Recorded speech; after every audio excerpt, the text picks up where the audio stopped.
Assalamualaikum warahmatullahi wabarakatuh. Selamat bertemu kembali. Semoga kita semua dalam keadaan sehat walafiat. Kali ini saya akan menyampaikan materi tentang substansi genetik bagian 1 yang akan membahas tentang kromosom, gen, DNA, dan RNA. Pernahkah kalian membandingkan wajahmu dengan wajah orang tua, saudara, kakek, nenek? Saat kalian mencoba membandingkannya, pasti kalian menemukan persamaan. Mengapa? Karena ada faktor yang diwariskan yang menentukan suatu sifat. Bagaimana konsep pewarisan sifat ini? Mari kita simak penjelasan berikut. Substansi genetik adalah materi yang menjelaskan konsep gen, DNA, dan kromosom, serta menjelaskan hubungan gen, DNA, RNA, polipeptida, dan sintesis protein. Kita lihat peta konsep berikut ini. Substansi genetik berupa kromosom yang dibedakan menjadi gonosom dan autosom. Kromosom terdiri dari kromatid. Kromatid terdiri dari kromatin. Kromatin terdiri dari solenoid dan solenoid terdiri dari nukleosom. Nukleosom ini terdiri dari DNA dan protein lain berupa histon dan non-histon. Potongan dari DNA adalah gen. DNA sendiri mengalami replikasi dan mengalami proses sintesis protein bersama RNA. Untuk proses sintesis protein ini akan kita bahas pada pertemuan selanjutnya. Kali ini kita akan mempelajari tentang kromosom. Kromosom adalah struktur dalam sel berupa deret panjang molekul yang terdiri dari satu molekul DNA dan berbagai protein terkait yang merupakan informasi genetik suatu organisme. Kita lihat di sini bentuk dari kromosom dan bagian-bagiannya. Di sini ada lengan kromosom, ya. Di antara lengan kromosom ini di sini ada sentromer ya atau penghubung antara kromonema ini. Di sentromer terdapat kinetokor. Kinetokor adalah tempat melekatnya kromosom pada benang gelendong. Kemudian di sini ada lokus gen. Lokus gen yaitu tempat pembawa sifat atau keturunan. Kemudian di sini ada kromonema yaitu pita spiral, tempat kromeol dan kromomer berada. Di sini ada kromeol juga, yaitu granula kecil, itu kromosom yang sedikit mengalami penebalan. Kemudian ada matriks. Matriks itu cairan endoplasma yang memadat, yang terdapat pada lengan-lengan kromosom. Kemudian ada satelit juga, ini bagian tambahan pada ujung kromosom. Di ujung kromosom juga ada senyawa atau ada bagian yang disebut dengan telomer. Oke, kita lanjut. Seperti apa bentuk dari kromosom? Bentuk dari kromosom ada yang berbentuk akrosentrik, yaitu sentromernya terletak di terminal di dekat ujung dari kromosom. Seperti ini gambarnya. Kemudian ada juga yang bentuk metasentrik. Bentuk metasentrik itu sentromernya terletak pada tengah-tengah kromosom atau pada median. Ini sering disebut juga bentuk V. Kemudian ada telosentrik. Telosentrik itu sentromernya terletak di ujung kromosom, sehingga kromosomnya hanya memiliki satu lengan kromosom aja. Nah, kemudian yang terakhir adalah submetasentrik. Submetasentrik itu seperti metasentrik, tapi sentromernya lebih ke salah satu ujung. Ya. Nah, ini juga biasa disebut dengan kromosom bentuk C, huruf C. Kita lanjut ke tipe dan jumlah kromosom pada manusia. Tipe kromosom ada autosom dan gonosom. Autosom itu adalah kromosom tubuh, gonosom adalah kromosom kelamin. Gonosom ini terdiri dari kromosom X dan kromosom Y. Jumlah dari kromosom, autosom berjumlah 44 buah atau 22 pasang. Gonosom berjumlah 2 atau 1 pasang. Untuk laki-laki adalah XY dan untuk perempuan XX. Seperti apakah penulisan kromosom pada pria? Ini adalah 44 autosom ditambah XY. Atau bisa ditulis juga 22 AA. Nah, di sini A-nya ada 2, artinya pasang. Jadi 22 pasang autosom plus XY. Untuk spermanya itu setengahnya dari kromosom tubuh sperma. Hanya 22A plus X dan 22A plus Y. Ini pada laki-laki.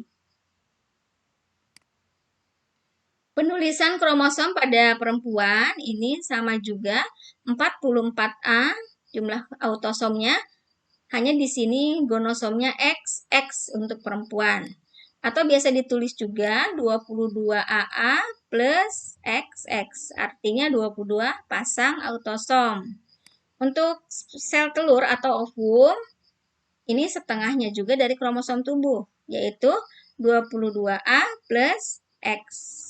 Sehingga jika sperma memberikan 22A plus X dan ovum 22A plus X, nanti menghasilkan anak dengan kode kromosom 22AA plus XX.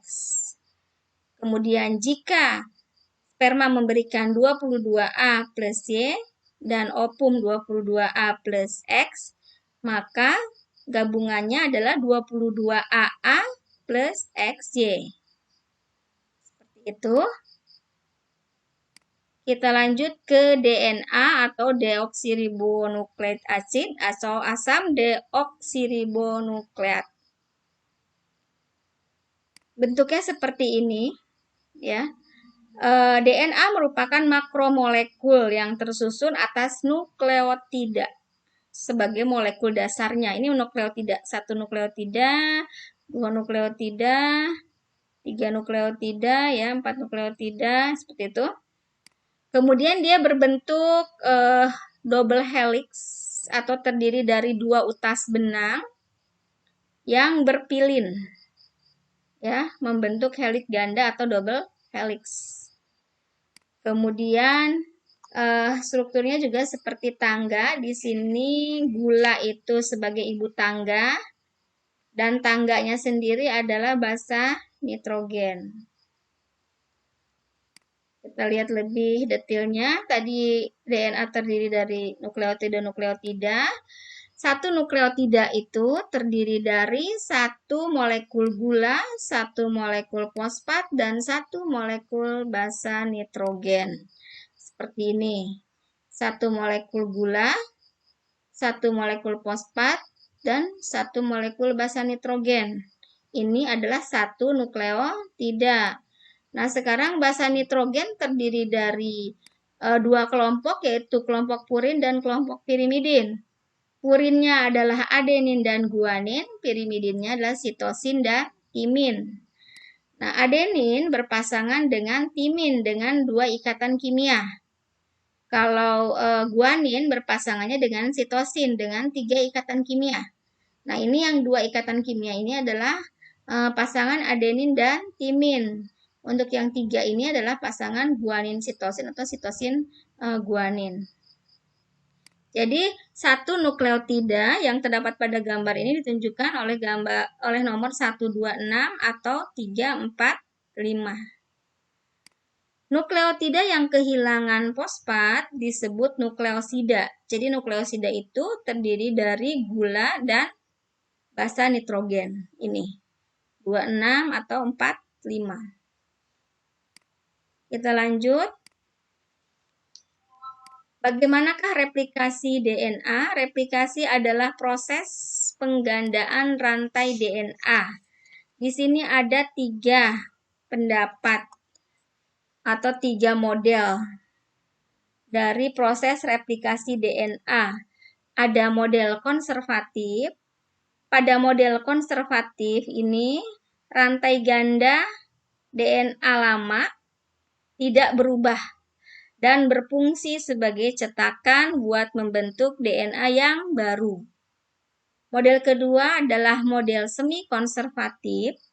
rantai ganda DNA lama berpisah.